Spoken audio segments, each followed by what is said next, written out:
तो नमस्कार दोस्तों। तो आज का टॉपिक बहुत ही इम्पोर्टेंट है। एसकेएमयू में एग्ज़ाम चल रहा है, तो आप लोगों का सेक का एग्ज़ाम होगा वो भी एमसीक्यू में। तो आज हम इंटेलेक्चुअल प्रॉपर्टी राइट्स का एमसीक्यू क्वेश्चन लाए हैं। महामैराथन महासंग्राम वीडियो है आज का, ठीक है। 100 क्वेश्चन है, इसी से आपका क्वेश्चन आएगा, ठीक। पहला क्वेश्चन है कि आईपीआर का पूरा नाम क्यों है, क्या है, ठीक है, आईपीआर का, ठीक है। तो ये इंटेलेक्चुअल प्रॉपर्टी राइट, देखिए पहला यही है, ठीक है। टॉपिक का अब इसी का पहला नाम है फुल फॉर्म। तो इसका क्या है जैसे बताएं तो ये होता है, ठीक है, ये ठीक है। बी नंबर हुआ। देखिए यहाँ आंसर भी दिया गया, अब घबराना नहीं है कि बौद्धिक संपदा का संबंध किससे है। देखिए इंटेलेक्चुअल प्रॉपर्टी राइट को ही बौद्धिक संपदा बोला जाता है हिंदी में, ठीक है, याद रखिएगा हिंदी में, ठीक है। बौद्धिक संपदा यानी कि ये रहा 4 ऑप्शन, तो किससे संबंधित है, ये मानव मस्तिष्क की रचनाएं से संबंधित है बौद्धिक संपदा। देखिए तीसरा क्या है कि आईपीआर का मुख्य उद्देश्य क्या है, तो इसका मुख्य उद्देश्य रचनात्मक कार्यों की सुरक्षा करना। नेक्स्ट चौथा नंबर क्या है, निम्न में से कौन आईपीआर का प्रकार नहीं है। देखिए आईपीआर का प्रकार नहीं है पूछ रहा है, तो कौन है पहले वो समझना होगा। ये है पेटेंट है, कॉपीराइट है, ट्रेडमार्क है, ये सब है, लेकिन इनकम टैक्स नहीं है, ठीक है। कौन तो इनकम टैक्स नहीं है वो याद रखना है, कौन है बस वो याद रख लीजिए, ठीक है, नहीं है ऑटोमेटिक हो जाएगा, ठीक है। ट्रिप्स समझौता किस संगठन से जुड़ा हुआ है, ये किस समझौता जो है WTO, ठीक है, ये व्यापार का है, ठीक है, WTO। अगला देखिए WTO आ गया, ठीक है, जो व्यापार वाला था। तो WTO का पूरा नाम क्या है, क्या ये क्या है, ये वर्ल्ड ट्रेड ऑर्गेनाइजेशन है, जो व्यापार होता है पूरा दुनिया में, वर्ल्ड में, तो उसका यही है, ठीक है, WTO, यहीं से सब कुछ होता है, पूरा इंटरनेशनल व्यापार। सातवां है कि पेटेंट किस पर दिया जाता है, तो दिया जाता है आविष्कार पर, कोई आविष्कार हुआ उस पर दिया जाता है। नेक्स्ट 8वां नंबर में इंटेलेक्चुअल प्रॉपर्टी का अर्थ क्या होता है। आप तो पढ़ रहे हैं ये टॉपिक, लेकिन इसका अर्थ क्या होता है वो समझना है। तो इसका अर्थ क्या होता है, इसका अर्थ होता है मानसिक रचना, ठीक है, मानसिक रचना, बौद्धिक, ठीक है। 9 नंबर क्या क्वेश्चन है कि ट्रेडिशनल नॉलेज का उदाहरण क्या है। तो ट्रेडिशनल नॉलेज का उदाहरण क्या है, लोक औषधि, ठीक है, लोक औषधि। 10वां नंबर क्या है, प्लांट वाला किस पर आईपीआर से संबंधित है, तो वेराइटीज किस पर आईपीआर से संबंधित है, तो ये क्या है, तो पेटेंट पर ही ये संबंधित है। फिर आ गया कि आईपीआर किस प्रकार का अधिकार है, ये किस प्रकार का अधिकार है, ये कानूनी अधिकार है, किस पर, तो कानूनी अधिकार, ये याद रखिएगा। अगला देखिए आईपीआर अंतर्राष्ट्रीय व्यापार में क्यों महत्वपूर्ण है, क्योंकि नवाचार, ठीक है, और की सुरक्षा हेतु, नवाचार, ठीक है। ट्रिप्स का पूरा नाम क्या होता है, जो अभी पढ़ा रहे हैं आपको, ठीक है, इसका होता है trade related intellectual property rights, ठीक है, यानी कि TRIPS, इसका अर्थ होता है, इसका फुल फॉर्म होता है। नेक्स्ट 14 नंबर क्वेश्चन है कि बौद्धिक संपदा अधिकार किससे प्रोत्साहित करता है, ये करता है किससे, तो नवाचार से, ठीक है, नवाचार, बी नंबर। अगला 15 नंबर क्वेश्चन क्या है कि आईपीआर कानून किससे जुड़ा है, तो क्या आईपीआर कानून किससे जुड़ा है वो बताना है। ये जुड़ा किससे है, तो ये रचनात्मक से जुड़ा हुआ है। अगला 16 नंबर क्वेश्चन है कि पेटेंट ड्राफ्टिंग, ठीक है, ड्राफ्टिंग का अर्थ क्या होता है, इसका अर्थ होता है पेटेंट आवेदन लिखना। अगला 17 नंबर क्वेश्चन है कि पेटेंट फाइलिंग कहाँ किया जाता है, तो ये कहाँ किया जाता है, तो पेटेंट कार्यालय में। ये न्यायालय में तो नहीं किया जाएगा, संसद में तो नहीं किया जाएगा, विश्वविद्यालय में तो नहीं किया जाएगा, ठीक है। नेक्स्ट 18 नंबर क्वेश्चन क्या है, आईपीआर का संबंध किस संपत्ति से नहीं है, नहीं है बात कर रहा है, नहीं है, लेकिन है किससे वो याद रखना है, ठीक है किससे, तो है साहित्य से, ठीक है, संगीत से, डिजाइन से, लेकिन भूमि से नहीं है, ठीक है, तो इसका आंसर है। अगला 19 नंबर क्वेश्चन क्या है कि बौद्धिक संपदा अधिकार कब लागू होता है, वो तब लागू होता है जब पंजीकरण के बाद लागू होता है, ठीक है, ये इंपॉर्टेंट है। अगला है कि आईपीआर शिक्षा का उद्देश्य क्या है, तो इसका उद्देश्य क्या है, जागरूकता करना, क्या, तो जागरूकता करना। अगला है कि पेटेंट की वैधता अवधि कितनी होती है, तो ये होती है 20 वर्ष, कितना, तो 20 ईयर्स। अगला 22 नंबर क्वेश्चन क्या है, पेटेंट किससे दिया जाता है, तो किसे दिया जाता है, जो आविष्कार करते हैं उसको दिया जाता है, ये नहीं लेखक को, नहीं व्यापारी को, नहीं ग्राहक को भी नहीं। अगला 23 नंबर क्वेश्चन क्या है, कौन सा पेटेंट योग्य नहीं है, तो कौन सा योग्य नहीं है, ठीक है, वैज्ञानिक सिद्धांत योग्य नहीं है, ठीक है, मशीन है, प्रक्रिया है, दवा है, ठीक है।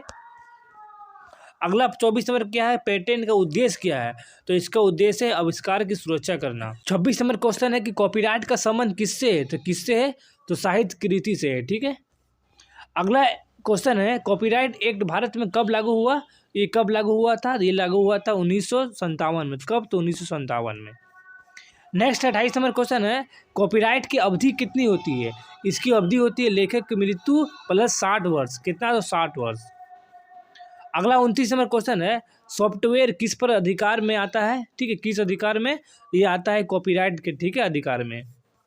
अगला है कि कॉपीराइट का प्रतीक क्या है? तो क्या है कॉपीराइट का प्रतीक? ये वाला है, ठीक है, कॉपीराइट का प्रतीक सी, गोल घेरा अंडरलाइन में। कॉपीराइट उल्लंघन क्या है? ये क्या है? ये होता है नकल। आप किसी का नकल करते हैं तो आपका यूट्यूब चैनल कॉपीराइट कर देगा, कॉपीराइट क्लेम मार देगा, कभी स्ट्राइक मार देगा, ठीक है, तो ये सब होता है नकल वाला। अगला है कि कॉपीराइट रजिस्ट्रेशन अनिवार्य है, ठीक है, तो अनिवार्य कैसे है? ये क्या है? तो ये होता है नहीं, ठीक है, अनिवार्य नहीं है कॉपीराइट रजिस्ट्रेशन। अगला 33 नंबर में मोरल राइट, ठीक है, मोरल राइट किससे जुड़ा है? तो ये जुड़ा है लेखक से। अगला 34 नंबर क्वेश्चन है, सॉफ्टवेयर, ठीक है, प्राइवेसी क्या है? इसका अर्थ होता है क्या? अवैध नकल। अगला 35 नंबर है कि कॉपीराइट ट्रांसफर संभव है? ठीक है, हाँ संभव है, हाँ संभव है, ठीक है। एक 37 नंबर क्वेश्चन है, पेटेंट नवीकरण होता है, ठीक है, कैसा होता है? हाँ होता है, ये नवीकरण होता है। अगला है 38 नंबर में, ठीक है, लिटरेरी वर्क किससे जुड़ा हुआ है? तो ये लेखक से, जो लेखन से जुड़ा हुआ है, लिटरेरी। आर्टिस्टिक वर्क में क्या शामिल है? तो इसमें क्या शामिल है? पेंटिंग शामिल है, मूर्ति, आर्टिस्ट वही जो बनाने वाला चित्र वाला, ड्राइंग है, यानी सभी होगा। देखिए यहाँ भी सभी आया। अगला 40 नंबर क्वेश्चन है, कॉपीराइट किस पर लागू नहीं होता है? तो किस पर लागू नहीं होता है? विचार पर। पुस्तक पर लागू होता है, संगीत फिल्म पर होता है, विचार पर नहीं होता है। अगला है कि कॉपीराइट का मुख्य उद्देश्य क्या है? इसका उद्देश्य है लेखक की सुरक्षा करना, ठीक है, कर वसूली नहीं, नकल पढ़ाना नहीं, व्यापार रोकना नहीं, लेखक की सुरक्षा ही करना इसका मुख्य उद्देश्य है, ठीक है। कॉपीराइट इन्फ्रिंजमेंट पर दंड होता है, ठीक है, हाँ होता है, सही बात है। अगला है कि पेटेंट खोज, ठीक है, यानी पेटेंट सर्च क्यों की जाती है? क्योंकि नवीनतम जांच की जाती है, इसीलिए, ठीक है। 44 है कि पेटेंट किस क्षेत्र से संबंधित है? ये क्षेत्र है तकनीकी क्षेत्र से। अगला है 45 नंबर में, कॉपीराइट किस प्रकार का अधिकार है? ये किस प्रकार का अधिकार है? ये कानूनी अधिकार है। कौन सा अधिकार है? तो कानूनी अधिकार है, ठीक है, ये इंपॉर्टेंट है। देखिए 46 नंबर क्वेश्चन क्या आप, ट्रेडमार्क का उद्देश्य क्या है? तो ट्रेडमार्क का उद्देश्य पहचान बनाना। अगला 47 नंबर में, ट्रेडमार्क का उदाहरण क्या है? तो ट्रेडमार्क का उदाहरण है लोगों तक पहुंचाना, ठीक है। अगला 48 नंबर में, ट्रेडमार्क पंजीकरण की अवधि कितनी होती है? तो 10 वर्ष। अगला है कि ट्रेडमार्क एक्ट भारत में कब लागू हुआ? तो 1999 में। कब? तो 1999 में। अगला है कि पेसिंग ऑफ किससे संबंधित है? तो ये संबंधित है ट्रेडमार्क से। ट्रेडमार्क का चिन्ह कैसा होता है? तो चिन्ह होता है ऐसा, ठीक है, आर ऊपर केला, ठीक है, यानी गोल के नीचे आर है। ट्रेडमार्क रजिस्ट्रेशन का अर्थ क्या होता है? उल्लंघन। डोमाइन नेम किससे जुड़ा होता है? ये होता है इंटरनेट से जुड़ा होता है। इन क्या दर्शाता है? तो ये डोमाइन एक्सटेंशन जुड़ाता है, ठीक है, जुड़ाता है। डोमाइन नेम डिस्प्यूट किससे जुड़ा हुआ है? ये जुड़ा हुआ किससे? तो साइबर लॉ से, ठीक है,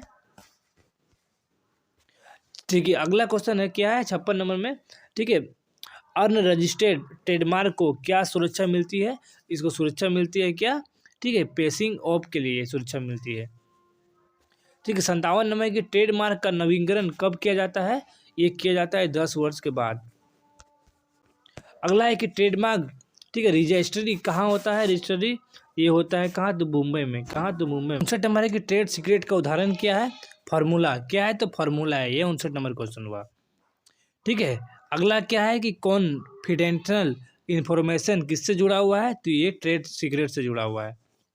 61 नंबर क्वेश्चन है, ट्रेडमार्क का उपयोग किसके लिए होता है? तो ये पहचान के लिए होता है, ठीक है, किसके लिए? तो पहचान के लिए, ठीक है। डोमेन नेम सिस्टम किससे जुड़ा हुआ है? तो ये इंटरनेट से जुड़ा हुआ है।